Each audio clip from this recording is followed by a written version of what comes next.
Ano ba yan? Okay na yan? Pati pahalang. Sure ball wala nang leak. Sinek maigi ah. Ano ba problema niya dati yung pag nakahalang? Wala na yung check engine. Binitid ko na sa parket, sir. Nakabitin ako gano'n. Tapos, sir, paano ba kapag kayo nga mag-drive kapag nag-check engine?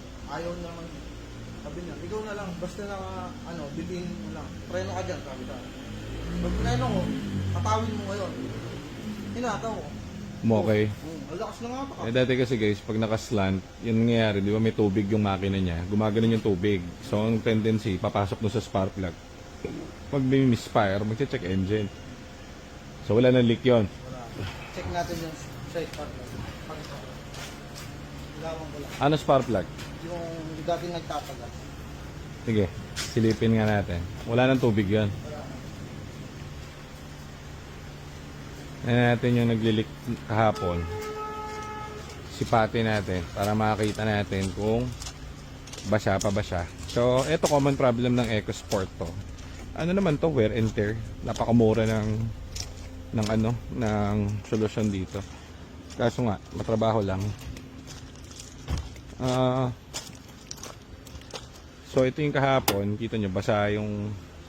Kaso, ang dumi ng makina nito. Daming tagas doon, ano? Eto guys, di naman sa ating galing to, pero sinolusyonan pa rin natin.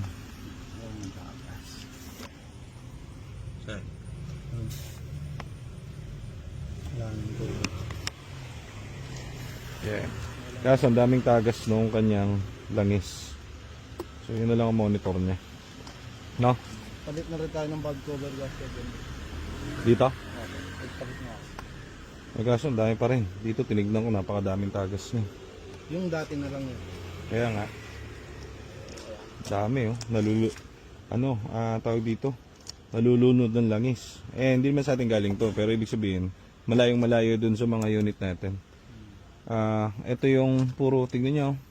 Puro langis. As in, puro langis talaga. Yan ang tagas. Tagas malalaboy. Oh. Yan yung langis oh. Naliligo eh. May langis. Ayos na boss? Ang init ng panahon, boss, ang temp niya, lang? Ilan? 85, pinakamataas.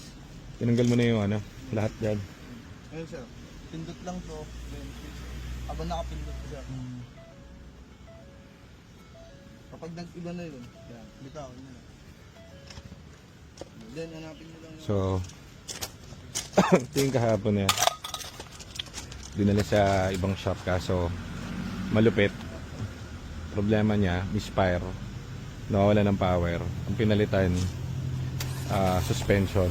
So, anyhow, tapos na ngayon, gawa niya and everything. Very good sa rin yung temp niya. Minomonitor na lang. Release na natin. Na-test drive niya na? Opo. Ayan. Okay na yung pangat. Opo. Ayan, tinest drive namin doon sa pocket. Hindi na namatay, sir? Hindi, ginitin niya nga eh. Yung dati kasi pag in-slant nyo, wala. Matik, lalabas agad, ilaw agad yung check engine. Ewan ko ba yung gumawa sa inyo, suspension yung pinalitan eh. Raulo. Sa ulo nga. Raulo din yun. Stabilizing link. Ayan ang malupit, misfire eh. Stabilizing link eh. Monitor na lang to sir, tapos yun lang, checkin nyo lang lagi yung temp. Anyhow naman, ang tinanggal lang naman dyan, tinanggal lang yung yung leak dun sa loob. So, kapag hindi na nabasa yan, goods na yan. Wala ang problema dun. Pero mababa na yung temperature na. Goods na to. Goods natin. Ayos.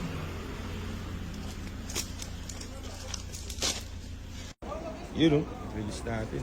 Thank you. Solid team.